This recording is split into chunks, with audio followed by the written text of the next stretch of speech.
Hi. Yeah, good. Okay. Happy Wednesday, everybody. How is your day? Mine is so good. I am so excited because I am going to be leaving tomorrow. And I'm going down to South Florida, and I'm going to stay with Sarah Wiles for the night, my best friend and Happy Thoughts co-host and all-around amazing human and OBM and helper. And then this weekend, I'm going to be speaking at Millionista Live, which I'm super excited about. I'm talking all about value-centered sales, which is one of my favorite topics ever to talk about. So super stoked about that. What do you guys have coming up? If you're here, say hi to me and tell me what you're working on this week in your business. And then I am going to share some awesome mindset stuff with y'all. All right. Do you guys ever get on live stream and then get distracted by something like your eyebrow or something like that? That happens to me all the time. I keep looking at my eyebrow.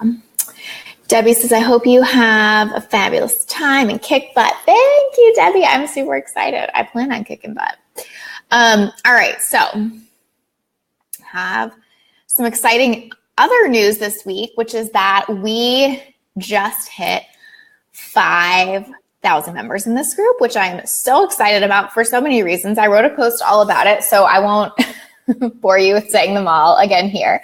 But I do want y'all to go read it because I'm giving away a bunch of stuff and I want to give it to you. So go read that post, celebrate with me and get your free stuff. Hey, Ashley, you know exactly what I'm working on. Yes, the relaunch of your website. I'm so excited. I got a sneak peek of Ashley's website yesterday and it is like really good, y'all, like really good. Yes, I'm so excited about 5K, Debbie. I think, you know, it's exciting because of how this community is at that number. And I think that's what's really important for me. Found it while waiting for this and I'll be popping back over afterwards. Good. Thank you. Okay, so I tricked you guys. So if you're on here, I tricked you a little bit. Told you this live stream was going to be about mindset stuff, and it is, but mostly it's going to be about how much I love Esther Perel. Kidding, not kidding. Have you guys ever heard of her? Do you know who this is, Esther Perel? She has a podcast called Where Do We Begin? She also has a book called Meeting in Captivity, I think, and she has a book coming out called The State of Affairs. Have fun on your trip. Thanks, Liz. I will. Oh, it is nice here today. Like, it's actually like chilly for Florida. Like, I think it was 62 this morning when I let my dogs out, which is unheard of. Okay, so if you don't know who Esther Perel is or what Where Do We Begin is, I'm going to give you a brief synopsis because this is so relevant to what we're talking about today. It's also why I titled the live stream what I did. So Esther is a marriage therapist, relationship, sex, marriage, all that kind of stuff. And normally I'm really picky about like other therapists and coaches and their style because you know how we are when it's something that's like our craft and we feel like we spent all these years like honing it and getting good at it. And then when we listen to other people, we're like, oh, I can see how I would love for them to do this different or whatever. We're also taught as therapists to kind of be picky and get feedback. So anytime I'm listening to something else, not in a bad way, but I'm just like always noticing things, if that makes sense. And she's probably like the first person I've ever listened to where I'm just like enthralled by how she shows up for her clients and her people. And she's so masterful and brave in how she provides therapy. And I actually think she provides a lot of coachy-esque therapy. So anyway, I'm not saying that to say like, I'm the best therapist ever and I'm picky about everyone else, but she gets my blessing. But like, I am kind of picky and she gets my blessing. She's amazing. So even if you're not super into the marriage relationship piece of all of it, just listening to someone that is such a brave and masterful way of interacting with other humans and like asking them to look at their shit, like I highly, highly recommend that you listen. It's called Where Do We Begin? And in one of the episodes, she asks, she's working with this couple. So every episode is like a live, well, not live, but it was live at the time. it's a therapy session. So it's not like her talking, although she does do like little pieces of commentary about why she said what she said, what they're working through, whatever. But in one of the sessions, it's with a couple, a man and a woman. And she says to the woman, "Are you ready to mount an inner revolution?" And I was just like, stop. Did she just say that? That is the best thing I've ever heard. Like, I literally was driving. The first red light I got to, I like typed that in my notes section of my phone because I was just like, that's the most genius thing I've ever heard. And I'm going to explain why, but I wanted to clarify that this was totally from her, totally inspired by her. And I'm going to use some examples throughout it. So if you haven't listened, I highly recommend it. But I'm going to give you some context as we go. So basically that was the piece that really stood out to me. And I loved how she asked it because I think that sometimes when we think, about mindset work, we don't realize that it actually is an inner revolution and that it actually takes such effortfulness, I think, in many ways to create what we want. Oh, Liz, you love her. That's awesome. Have you listened to this one? Do you know which one I'm talking about? So anyway, the reason inner revolution spoke to me so much is because I think that, we don't give it the importance or the level of work that it is. Like a lot of times I think that we think that a mindset shift should just be a shift like that. And so we're like, oh, I've noticed this thing and now I shift it. And what happens is we fall back into old patterns so quickly. And then we're like looking for the next thing, like what's my next revelation or what's my next thing, because I figured that out and like need to move on. And really it's like mindset shifts can happen in an instant, right? Like they happen when you decide. But the thing that happens after, the actual integration of that decision, takes a lot of time, energy, and effort. Does anybody agree with me? Like, do you think that it takes time, energy, and effort, that it's like both an instant decision and something that is like a very effortful process? Comment below, drop me an emoji, tell me what you think about that. Because I find that it is definitely an effortful process. And when I say effortful, I don't mean painful or hustly or struggly or things like that, but I do mean it takes actual effort once we've made this decision. And that's why I loved what she was saying to this client, because what she was saying is, are you ready to mount an inner revolution? Like, you've made this realization and now we must, work toward it, create a revolution around it, right? And that is like what it takes to do this level of work, right? Oh, I love this. You guys agree. Diane, Jessica, Debbie, so beautiful. I love that you guys are on board with me. So I think that Debbie says, and when we work on ourselves in that way, it can be exhausting and also so rewarding once we do the work. Totally. And I think that's the other misconception, right? That if we're doing the work, that it's so high vibe all the time and that we always feel good. And I think mindset work feels like revolution often. And like that feels both really good and really challenging. In fact, I actually looked up the definition of revolution because I wanted to bring it to y'all. And there was two that I grabbed. One is a radical and pervasive change in society and the social structure, especially when made suddenly and often accompanied by violence. So it's one made suddenly. Yeah. So like that sudden decision, that aha moment, that moment in this therapy session that I'm talking about where the client went, oh yes, that, right? And it's a total change of social structure. And sometimes it takes violence and a long time.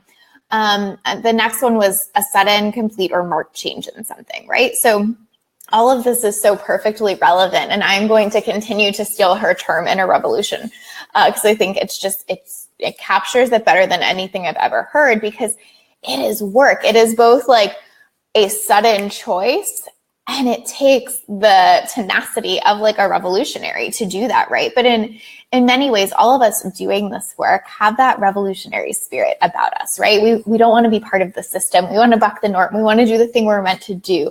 We don't want to be in the cubicle, right? Like, we have that spirit about us. And so we are in the perfect position to do this life-changing inner revolution kind of work. But I think what happens is that, we don't give ourselves grace throughout that revolutionary process, right? Like if we don't see that shift happen immediately, we like call off the revolution to a certain extent, or we decide it's wrong, And so I think that when we say that integration takes time, energy, and effort, we have to be willing to put forth that time, energy, and effort. Like Debbie said, it can be exhausting, but rewarding. And there are some pieces of it that can feel, challenging, but anything good and worth it is worth that, right? So in this, in the context of what I'm talking about as far as the therapy session, actually, I don't know if it was this episode. It doesn't matter. I'm like on an Esther Perel kick. So it could have been this episode. It could have been another. But she was, a couple was really having a hard time meeting each other, kind of. I guess I would say they had small kids, and it was this whole thing. And so, I actually think it was 2 women that were in this couple that she was talking about. And she was talking about how gender roles, are not all that different. It's more like societal roles, and how we really have to be effortful about what we want. So this couple, she was saying to them, like, write a list of 10 things your partner can do to make you feel loved, and like put them next to your toothbrushes. And the couple was kind of like, I mean, that just seems so ridiculous that we would have to do that. And she was like, why is that ridiculous? Like, where is this belief that marriage and this whole thing is supposed to come easy and perfectly and be without effort, and that it should just happen? And I was like, oh my God, yes, right? Because we do that to ourselves with so many things in business, with mindset work, with anything. We think that like if we have to provide ourselves with reminders, if we have to create a revolution and do the work and whatever, that it means we're doing something wrong. And actually I would say it means you're doing the right thing. You're willing to mount the revolution. You're willing to put in the work, right? You made your husband, I made my husband do that after I heard it worked great. Yes, that's so good, Liz. I love that. But isn't that such a good example? Because I feel like it's so easy to do stuff like that where I'm like, well, gosh, if you have to put a list there to remember that, like I can see how it's easy to say that. Like if you have to put a list there to remember how to show me love, that's ridiculous. Or like if I have to set a reminder 7 times a day in my phone to like say a positive affirmation or whatever, that's ridiculous. And like, it's not ridiculous. It's the work of a revolutionary. Yeah. Right. Like it is the work of somebody who is so committed to change and to showing up differently and to doing things differently that you're willing to do whatever it takes. And sometimes the thing it takes is so small. It's a fucking sticky note next to your toothbrush. You know what I mean? And so now I think and listen, I do a lot of mindset work. So, it's not like I haven't, but for me now, like I want the frame to be, I am doing the work of a revolutionary when I'm reworking my mindset. And that feels so exciting and so expansive and so like, grace giving, because I think that's the other thing that we don't give ourselves in this process is a whole lot of grace. Like, right. We like have this mindset realization, like whatever. Oh, I'm fucked up about money because my family thought about money in this way. Great. And then we expect ourselves to immediately behave differently about money. And then if we don't, we beat ourselves up every time. We're like, see, I'm doing that thing I learned from my family. I suck so bad. I can't change this. And so imagine if instead we were like, oh, I'm doing that thing. And now I get to mount a revolution against it. And every day I'm doing revolutionary work around it. And it feels so exciting and good. Debbie just said empowering. That's the perfect word. It feels so empowering, right? Hey, Naomi. Oh, I'm glad you love this.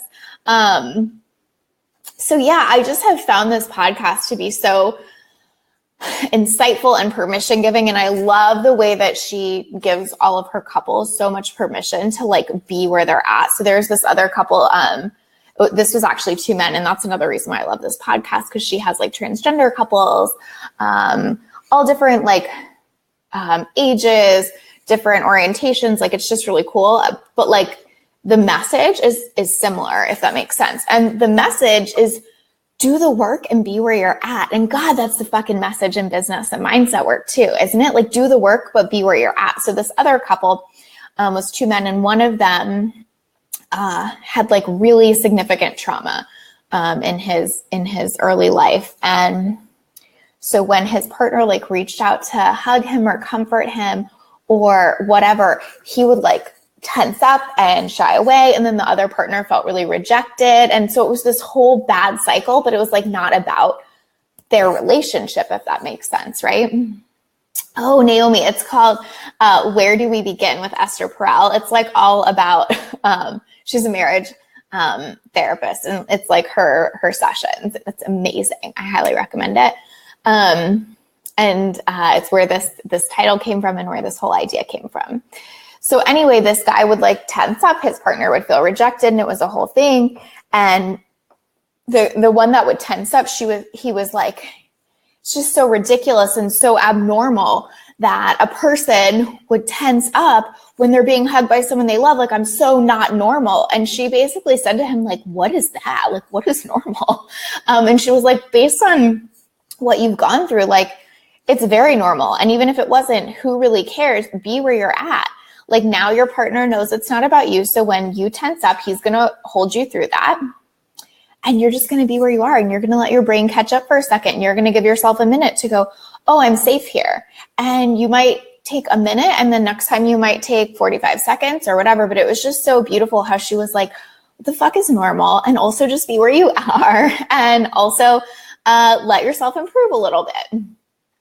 Oh God, my hubby, I need this cheaper than therapy. Naomi, it is so damn good. I mean, I feel like I've been telling everybody about it lately. Like, if you're my friend, I've probably told you about this. If you're a stranger I talked to at the grocery store, I probably told you about this because it's just phenomenal. But the point is this idea of like, be where you're at. So this idea of like, you're tensing up and then you're making yourself so wrong for tensing up. And then it becomes, that's the cycle. Yeah. Like, the cycle isn't you tense up in this case or whatever it is. Maybe you tense up before doing a live stream or getting visible or putting yourself out there or asking for the sale or whatever that thing is in your business. But like, the thing is, be with that and recalibrate and then mount your inner revolution against it, right? And not even against in a fight, but against in the sense of like, I choose something different, right? Like, that's what revolution is this does not work for us and we choose something different. Yeah. Like, so you get to do the same thing, but you don't get to do it by like being pissed at yourself. Like, imagine if every great revolution involved people trying for like 3 days and then being pissed at themselves for 12 because those 3 days didn't work. Like, that's not how that shit works. And it's not how it works up here. Right. So we really have to give ourselves so much grace in this process, I think, and just be where we are. And then I think the other part that I want to go back to really quick is this idea of like reminders posted by the toothbrush that she was talking about. I talk about like bringing physicality to what you're doing a lot. I think that's such a good one. Katrina says, I can't wait to start listening. It's really good. Hey, Sarah. Yes. Enjoy the contrast. So true. Right. Siri thinks I'm talking to her for some reason. But yeah, so like this idea of like doing stuff around it. So like, if you're really working your mindset hard, you might have Post-its around your house. You might have a check-in reminder that pops up on your phone. You might have a daily reminder to journal. Like, I have all those things. Like, I literally am sitting here at my desk and I can grab this right now. And it's like my list of affirmations that I'm like reading this week and about this week. So like, don't make yourself wrong for having to do that work. Does that make sense? Like, it's not the work of somebody who doesn't get it. It's not the work of somebody who's failing. It's not the work of somebody who has all these fucked up issues or isn't normal. It's the work of somebody who's mounting an inner revolution to choose something differently and to step into this greater version of themselves, this greater belief, this greater story, whatever that is for you. But where we get so misguided and why I said like real mindset work here is because we'll do those things for a little bit. And we're often doing them for two reasons. One is because we think there's something wrong with us. And two is to get a thing. Yeah. So like, I'm fucked up and I have to fix this to get a thing. So like, my coach is telling me to do mindset work because I need to fucking do mindset work. And so I'm going to do this to get a thing. Do you know what I mean? Or like, we might do that in relationships. Like, my spouse is telling me that this thing I do is fucked up. And so I'm going to fix this to get this thing, which is like make him happier. And we're not doing it because we want to be different and feel different and just like live in this different space or have this different story. We're doing it for like a thing, a person, a thing outside of us, right? And so that's why I loved the inner revolution piece, because it's like, it has to be about us and about what we want and about how we want to feel, and not like just another check mark on our list of things to do to get to the end goal, because then it's like the same as posting on Facebook or whatever else you need to check off your list today. It's not this like expansive, exciting, empowering inner revolution. Does that make sense? So think about that when you're doing it too, is like, how can I not make myself wrong and actually give myself grace? And how can it be because I want to feel better and have a new story and do a new thing, not because like I feel like I have to because my coach, my partner, whatever, somebody in a course, it doesn't matter, is telling me that I have this fucked up belief and I need to fix it, right? So I am totally committing to call my own mindset work my inner revolution from now on. I'm going to call myself a revolutionary every time I'm doing it. And I am going to put energy and effort into it without making myself wrong. And I hope that you guys are going to do the same, right? Because this is the stuff that will always, will always be the stuff, right? Like, meaning like your mindset, your energy, like what you're bringing to anything is always, what will be reflected to you. I love this quote, which is, circumstances do not make the man, they merely reveal him to himself, right? So we're not doing mindset work to create the circumstances. Our circumstances are just always revealing to us what's true in ourselves. So if we want something else to be true, we get to do that inner revolution piece, and it gets to feel exciting and expansive, even when it's tough, even if it takes a lot of energy and effort, right? So, what else do I want to say? Oh, I know. I was going to say, okay. So like, I think the other thing with this that I want to talk about really quick is, this idea that like, sometimes we don't see it happening and then it happens in an instant, if that makes sense. So does anybody know what I mean? Like, comment below, give me an example, drop an emoji if you know what I mean. But it's like, sometimes we're working something for so long, and then all of a sudden we wake up one day and it's just true for us. And then we don't even realize how much energy and effort we put in to create that change. And so we like almost erase it in our brains, if that makes sense. Like, so for me, like one of my core beliefs now that I actually really like integrated believe, not like up here believe, but like believe, right? Is everything works out perfectly for me. Like, even when it doesn't, it does, if it makes sense, right? Like, I just believe that so deeply. And so for me now, it feels like truth. It feels like a way I'm living. It feels like when I breathe that's true. Is part of it, right? But that like was not always true. And like when I can kind of glamorize that when I look back, where I'm like, oh yeah, that was just like a belief I developed and that's awesome and now I believe it and whatever. But if I really look back at that, like, fuck, it took some work to get there. And it took a lot of reprogramming and a lot of effort and a lot of time and a lot of years. And it doesn't have to take years. But the point is, like, I guarantee you there's an example for you where now it's like true. It's a belief. It's integrated. It's there. But if you really look at it, you put some damn effort in to get there, right? So I think that's the other thing too, is like, once we integrate, it just feels like it was always there. So give yourself an opportunity if you're feeling like this feels like a lot of work, or it's not worth it, or I don't have time to work my mindset all the time, or whatever stuff comes up. Inner revolution sounds exhausting. I don't have time to do that, whatever, right? Really think about like, what are some of the best beliefs and the greatest stories I have right now? And how did that come true for me? Like, how did that integrate? Like, how long did that take? What was the work I did around that, right? And give yourself permission to do that around what you want, because this is honestly, strategy matters. Stuff like that matters. Don't get me wrong, right? Like doing shit, showing up, being consistent, all of that. But this inner revolution thing, this mindset thing, is the thing that'll make all the difference in your business, right?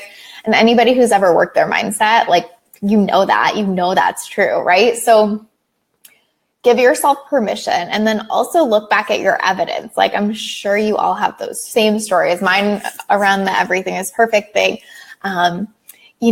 In relationships around there was one couple, and they definitely like had these like really strong, beautifully held beliefs about each other. But like you could tell that they worked on that over a lot of years, right?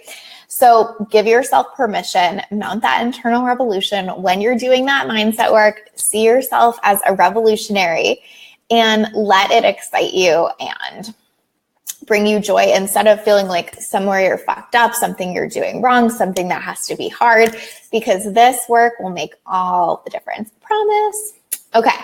That was awesome. If you are just jumping on and you don't know what the fuck I'm talking about as far as the therapy thing and the podcast, go listen to Esther Perel's podcast, Where Do We Begin? Because that's where I got this title. And that is totally where I got the revolutionary thing. And I'm running with it because I love it. Debbie says, I think oftentimes in the beginning, mindset work seems like just words. When you put in the time and do the work, the words become your reality with ease. That's the beauty of mindset work, for sure, right? Like, and like with any revolution, it feels like you're pushing a boulder up a hill at first, right? Or it feels like your impact is small or whatever, and then it gets bigger and bigger and bigger and bigger and truer and truer and truer and truer, right? I love that. Beautiful. All right. So I hope that you guys have a good week. I hope you're going to work your mindset. What else I want to tell you guys something else. So if I haven't really announced, I think I talked about it a little bit on my last live stream, but I keep meaning to announce it and then I keep forgetting. But I am making some shifts in my program and pricing structure. So if you guys know me, you know I'm like obsessed with this idea of partnership and being in partnership with my clients and putting my money where my mouth is and getting paid when they get paid. And so I do a little partnership right now where I have clients that I work with for 15% of the revenue they generate. So I am switching things up a little. And a lit up partnership, I'm capping at 3 people from now on. I know I always cave, but it's capped, y'all. And that's moving up to 20%. Of the revenue you generate. And then my regular program, my base price is staying the same, but on top of that, I'm going to charge clients a 10% fee of the revenue they generate in our work together. So if you already have a client or a monthly payments coming in or whatever, that doesn't count, but it's 10% the revenue you generate in our work together. It's been time to raise my prices for a while, and I've been waiting to find this way to do it that feels really good. And this is totally it for me. So that's happening January 1st. Yes, that's happening January 1st. So if you're interested in working with me before then, let me know now, because otherwise you're going to be sharing income with me. And that's definitely not a bad thing. I think it's a super fun thing. Like I know all of my partnership clients right now are like, oh, I love to pay you because it means I made great money. But it's going to make a significant difference in price, especially if you're doing what I think you're going to be doing, which is killing it. I recently went back through and looked at my clients over the last year, and 10 of the clients that I've worked with are making 6 figures. And that's so cool to me and so exciting. And that doesn't mean the rest aren't doing great. But if you think about the small number of one-on-one clients we can actually have, and the fact that 10 are making 6 figures and the rest of them are, I mean, of course, on different scales, but I mean, many of them are close to that too. So we do really good work, y'all. I go really deep with you. I want to be your partner. And I know my new prices are going to reflect that, and they're going to help us both go even deeper. So if you want to work with me before then, let me know. If not, get excited for that, because I really am. And I want to try out this model, and I want to just show other people in this industry it can work. So if you want to connect with me before then, send me a PM, schedule a discovery call, and we'll chat and see if we're the right fit. And if not, get excited for what's coming in the new year. All right. I hope you guys have an awesome week. Check out the 5K giveaway post, and I can't wait to give you all some prizes. I'll talk to you soon. Bye.